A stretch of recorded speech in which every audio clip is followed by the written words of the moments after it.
El objetivo del programa de hoy, creo que el tema que vamos a estar tratando es un tema bastante controversial. Es un tema bastante controversial porque, aunque no está descrito en las clasificaciones oficiales internacionales por las que nos basamos los profesionales para clasificar o diagnosticar, como estábamos hablando el miércoles anterior, acerca del síndrome de Wendy, el síndrome de Peter Pan y el síndrome de Estocolmo, sí son bases teóricas que ya están siendo estudiadas desde hace muchos años y en este caso es un tema del cual se está hablando mucho. Existen muchos psicólogos, muchos profesionales profundizando en el tema, precisamente porque es la causa o son las causas fundamentales de diferentes tipos de personalidades que surgen a partir del dolor. Estamos hablando de las heridas de la infancia.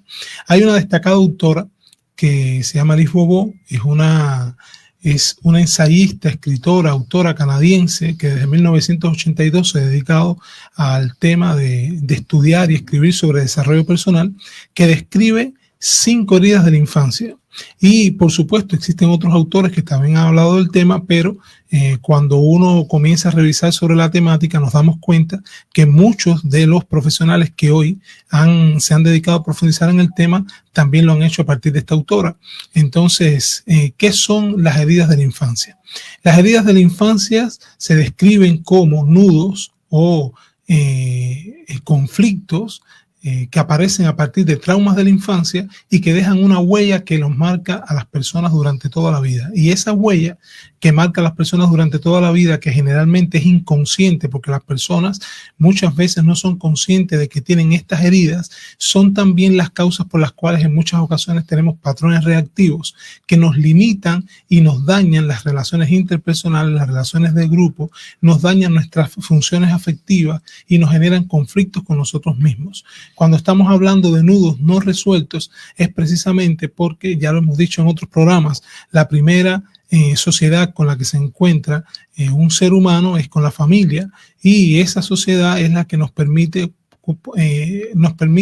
poder tener una visión adecuada o no del mundo. Pero la familia, cuando ya hemos nacido, pero también sabemos que hay una repercusión siempre que se está formando el feto dentro de la madre, y que las emociones de la mamá, las características de la madre, cómo la madre asume el embarazo desde esa etapa, ya también va teniendo una repercusión en el feto. Y en estas bases teóricas de las heridas de la infancia también se habla de este tema. Cuando estamos hablando de heridas de la infancia tenemos que hablar también de traumas, ¿no? Y cuando hablamos de trauma tenemos que hablar de huellas. Dentro de las 5 heridas de la infancia que más se destacan, estamos hablando de el rechazo, el abandono, la humillación, la injusticia y la traición. Estamos hablando de estas 5 heridas que las voy a volver a repetir: rechazo, abandono, humillación, injusticia y traición. Dentro de las formas de maltratos más frecuentes que se evidencian a nivel internacional son los maltratos físicos y verbales. Y como siempre nos estamos comunicando, debemos tener en cuenta que en muchas ocasiones nosotros podemos utilizar determinadas palabras que incluso la utilicemos quizás como un consejo o como una manera de tratar de poner límites o poner disciplinas que se conviertan en traumas en los niños. ¿Y qué cosa es un trauma? Se describen 3 elementos fundamentales. Primero, tiene que existir, para que haya un trauma, un evento estresante.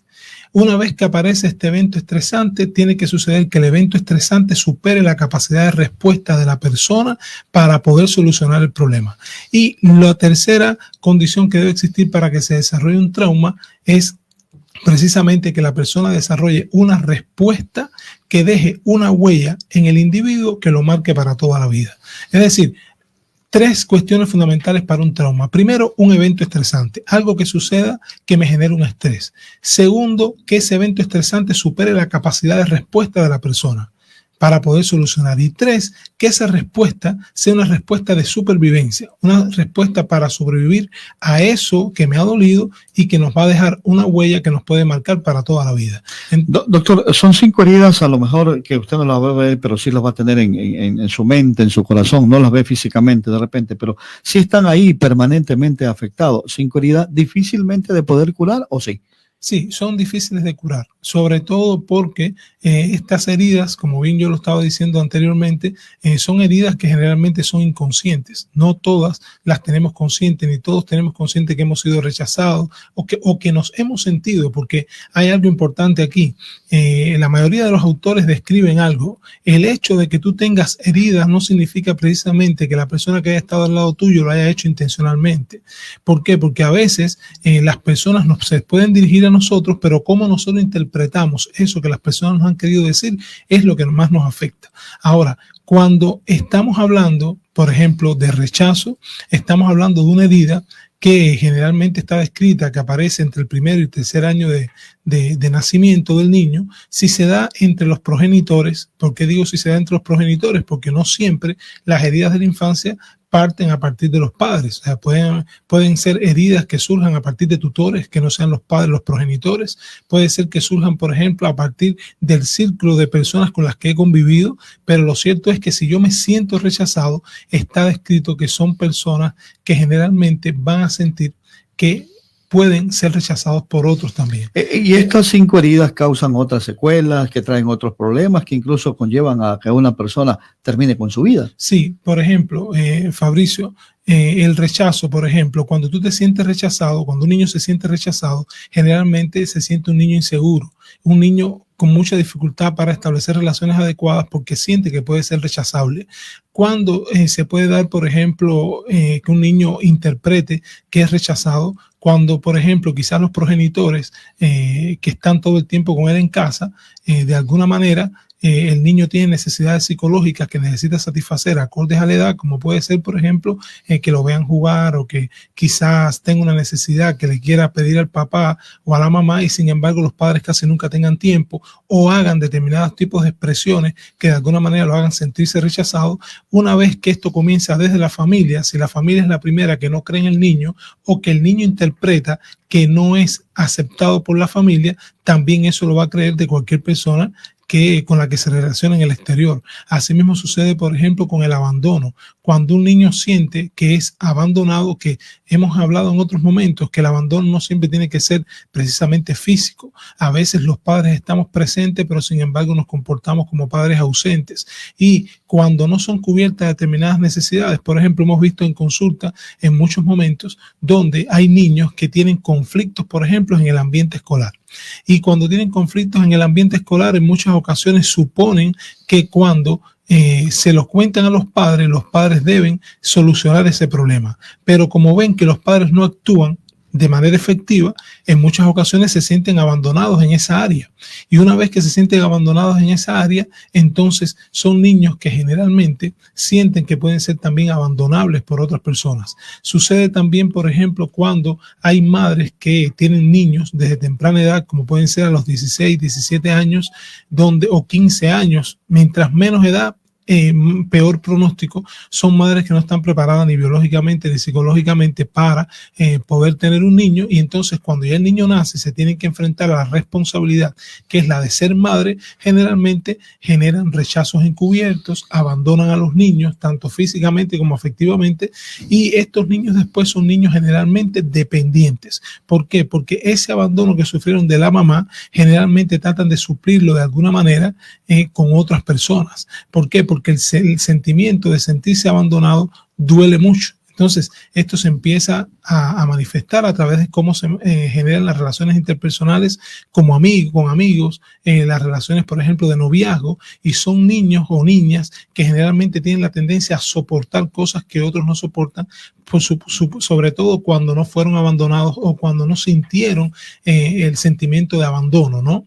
Igual que, por ejemplo, cuando estamos hablando de la traición, la herida de la traición es una herida también muy significativa, muy frecuente, porque cuando esto se da desde las primeras etapas de vida, la persona que se siente traicionada aprende a ser una persona desconfiada. ¿Cuándo es más difícil la situación, doctor? ¿Cuando estas heridas son causadas por un familiar o por la parte externa, en este caso en la escuela? Generalmente, uno no puede absolutizar, ¿no? Pero generalmente debe doler más cuando es causada por familiares. ¿Por qué? Porque ningún niño está preparado para vivir solo. Ningún niño está preparado para sentir que una mamá o un papá o un abuelo te rechace. Entonces, cuando esto, y además son las personas que generalmente están con los niños desde que nacen, o sea, son los primeros de los cuales ellos deben recibir ese afecto, esa seguridad, esa capacidad para desarrollar determinadas fortalezas que le permitan después poderse conducir como una persona normal, o por lo menos que funcione lo más normal posible ante la sociedad. Además, hay complejidades importantes a través de las heridas de la infancia. A través de las heridas de la infancia se pueden generar personalidades complejas. Por ejemplo, las personas que han sido víctimas de heridas, por ejemplo, de la traición, pueden desarrollar personalidades paranoides. Porque si tú te sientes traicionado desde pequeño y aprendes a desconfiar, tenemos que tener en cuenta que los trastornos de personalidad paranoide generalmente suceden de esta manera, a partir de personas que se sintieron traicionadas, que se sintieron en muchas ocasiones quizás burladas o quizás de alguna manera donde sintieron que en la vida no se puede confiar en la mayoría de las personas, desarrollan una personalidad paranoide. Asimismo, por ejemplo, quizás a partir de la herida de la infancia donde ha sido humillado, por ejemplo, porque no hemos hablado de la humillación, la herida de la humillación. En la herida de la humillación es muy frecuente y muchas veces no nos damos cuenta, nos sucede con nuestros propios hijos, cuando uno, por ejemplo, va a darle determinadas directrices o quieres orientarlo en el bien, pero lo haces a modo de crítica. Y es muy complicado, porque muchas veces hay una línea muy fina donde uno no se da cuenta de cuándo estás criticando y cuándo estás aconsejando. Una cosa es, por ejemplo, decir qué te parece o cuánto me gustaría que pudiéramos hacer tal cosa juntos, y otra cosa es que yo te diga, por ejemplo, nunca haces nada bien, tú siempre eres de esta manera, o si no, por ejemplo, lo hacemos comparando con otras personas o con otras situaciones y no nos damos cuenta, pero el niño lo puede interpretar como humillación. Y este sentimiento de humillación, de sentirse humillado, va generando también otras respuestas de supervivencia, donde los niños generalmente adoptan posiciones muy extremas. Si están, por ejemplo, frente a algunos niños, generalmente antes de ser humillados, muchas veces tratan de ser egocéntricos, de demostrar, por ejemplo, que tienen determinadas actitudes o determinadas cualidades, o si no, cuando sienten que son humillados, tratan generalmente de no perder ese grupo al que ellos quieren pertenecer. Y está descrito que generalmente adoptan actitudes como si fueran masoquistas, ¿no? No que son masoquistas como lo define la palabra, pero sí son actitudes, ¿por qué? Porque a pesar de que les duele, quieren permanecer con estas personas que los pueden maltratar. Y sucede también, por ejemplo, en los matrimonios, ¿no? Puede suceder también en los matrimonios, porque muchos de los hombres maltratados o mujeres maltratadas pueden haber sufrido heridas de humillación desde la infancia y no se entiende. Heridas que no se curan, pero que sí se tratan. Bueno, sí son curables. Yo considero que sí son curables, no por mí, sino también por estudios y por los diferentes profesionales que han trabajado los temas. Lo que pasa es que la cura de las heridas de la infancia depende mucho de algunos factores. Depende de la genética que tenga la persona, depende de las vivencias que haya tenido, depende de otros recursos personales como la inteligencia, también dependen, por ejemplo, del tipo de personalidad que ha estructurado, del tipo de temperamento, del profesional con que esté trabajando para poder llegar a las causas y dar las herramientas necesarias para poder lograrlo. ¿Un largo tratamiento? Sí, generalmente es un tratamiento que lleva tiempo. ¿Por qué? Porque generalmente no somos conscientes de que nuestros comportamientos son causados por estas heridas.